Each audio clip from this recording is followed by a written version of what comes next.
केहू कहता कि मारब के छिटा जाइबो, लेकिन डिम्पल जी को साथ साथ बात बताओ। ए धरती पर तने बोलबो भैया, छोड़ दो फाइल छोड़ दो, तने बोलबो चारों जुग प्रताप तुम्हारा है प्रसिद्ध जगत उजियारा। बोलत रहो। चारों जुग प्रताप तुम्हारा है प्रसिद्ध जगत उजियारा के वीर बजरंग बली। आज चारों जुग में रंगबाज किसे कहते हैं?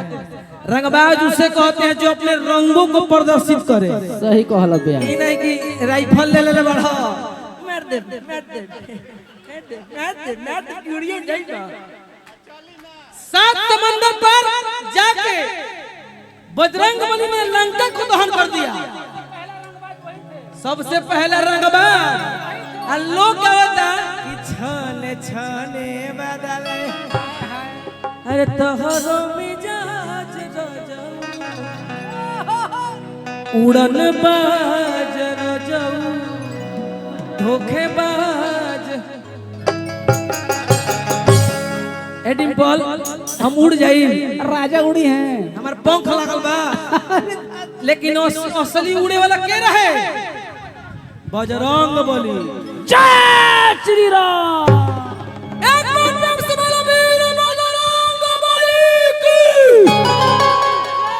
कि बनता अपना के सभे तो बंग हो, आ भले लड़ल नइखे एकहू को जंग हो।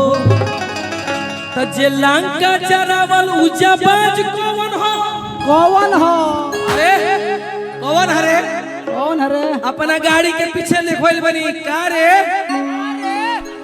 कि जो लंका ये ब्राह्मण है, पूजनीय हैं आप। मेरे साथ सभी समाज के लोग चलते हैं। ये ब्राह्मण हैं, ये यादव जी हैं, ये भी यादव जी हैं, ये हलवाई है। हलवाई हैं, खाना बनाते हैं हम लोग का। खाना कब कभार बनाता है मेरा, और हम ठाकुर हैं और डिम्पल सिंह बाबू साहब है, तो हम लोग का जोड़ी जमता है। अभी रुक जा कि जे लंका विशाल भैया यही में जानते नहीं कोनो कोनो का गाँव तरह से का उठवाइले हम सरावा के दिन में कि थाना बाटे हमारे जमीन में। हाँ जब 4 गो डंडा लगी नू तो थाना जमीन में निकल जाई। तब जे लंका जरावल उजाबाज साथ साथ देखो तो हनुमान जी से रंगबाज।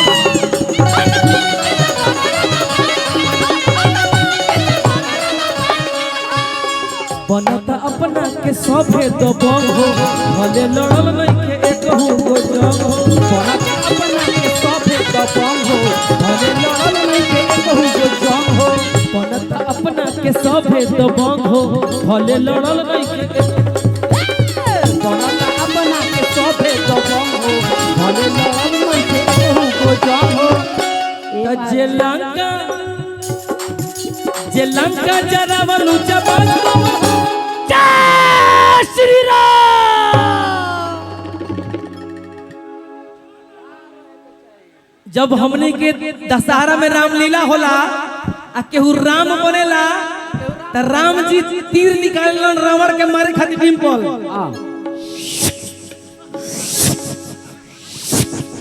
जुई जुई जुई जुई जुई जुई जुई जुई जुई। हम रावण छो, एके बाण में मरबो।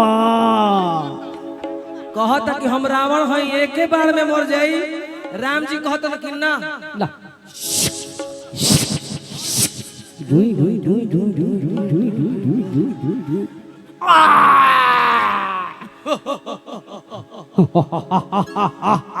हम रावण छियो, एके बाण में मर जइबो।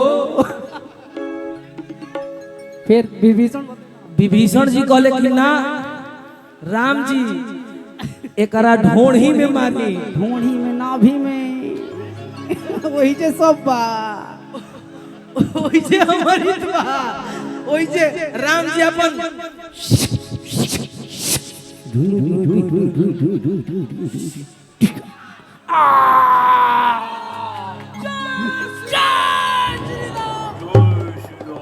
अच्छा क्या उस चुराई ना ना। अच्छा हाथ ना कैमरा लगा ना। अच्छा ठीक ठीक ठीक ठीक ना ना केहू चुरा ली भाई दिक्कत हो जाई भैया खिसियाता है कि जे लंका जरावलु जब हो ए राजा भैया तो हनुमान जी से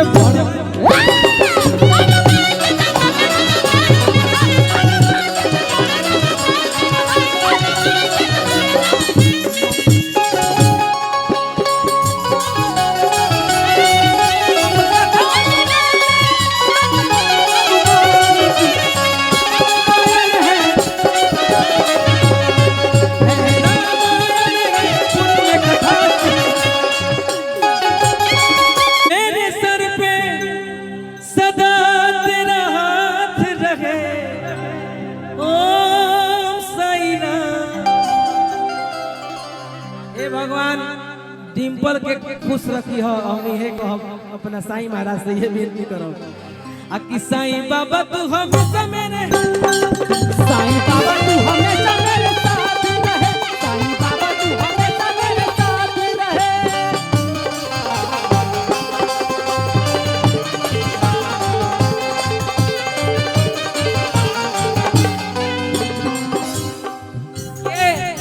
ये मेरे बड़े भाई हैं और मेरे से 5 साल बड़े हैं। हमने के गावत वाली ठीक बा लेकिन हमने के दुगना आवाज से यहाँ के गाइला हम सोचिला कि इनकर आवाज काहे नहीं खेला गो हमने के तो आवाज लाग गया भाई कबो कभार बेस में बोले के फुरेला लेकिन फिर भी अंतरा के भाव बा तेरे बिना दिल कहीं लगता नहीं मन का चिराग मेरा जगता नहीं, तेरे बिना दिल कहीं लगता नहीं, मन का चिराग कहीं जगता नहीं।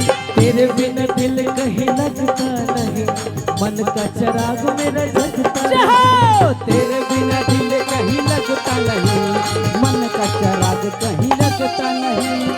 सारे दुनिया से हम बेगाने हो गए, सारी दुनिया से हम बेगाने हो गए, सारे दुनिया से हम बेगाने।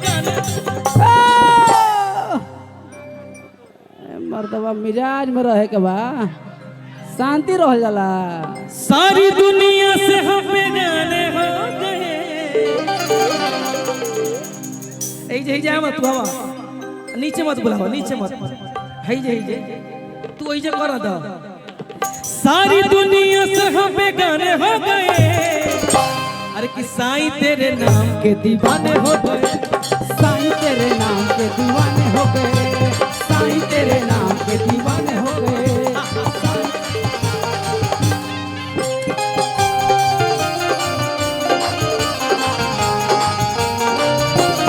क्या बात है। आज हम सिवान में आइल बनी तो ये हमारे घर हो, ए जे हमारे बड़ भैया चाचा माई बहन सभी लोग जुटल बा। ऐसे लागत है कि मेरा बाबा के दरबार में ई गीत बाबा के समर्पित करत हूं। आहा बोलो साईं राम की जय। झोली में खाली लाया, झोली में खाली लाया बाबा तेरे शिरडी जहां, झोली में खाली लाया बाबा तेरी शिरडी में, दीवाना तेरा आया बाबा तेरी शिरडी में, दीवाना तेरा आया बाबा तेरी शिरडी में। दीवाने हो गए रे मैं दीवाना हो गया, दीवाना हो गया रे मैं दीवाना हो गया, दीवाना हो गया रे मैं दीवाना हो गया, दीवाना दीवाना दीवाना हो गया, दीवाना दीवाना दीवाना हो गया, दीवाना दीवाना दीवाना हो गया। दीवाना तेरा आया बाबा तेरी शिरडी, दीवाना तेरा आया बाबा तेरी शिरडी में, दीवाना तेरा आया बाबा तेरी शिरडी में। दीवाना तेरा आया। तो अंगूरी के प्रयोग करब, क्लोज कर के ल, दूरे से ल, सटे के फेर में मत रह। हमने के बानी जाए भैया। ए मलिका मंच पे जरा शांति बनाए रखी ना। तनी 2 मिनट शांति बनाई ना।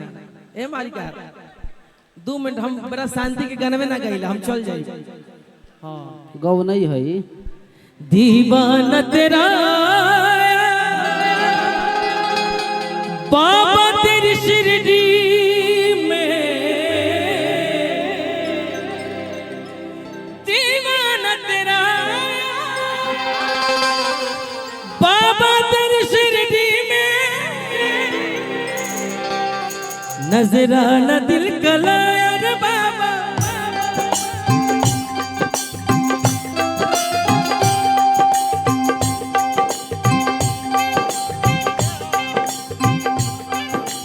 नजराना दिल कलाया, नजराना दिल कलाया।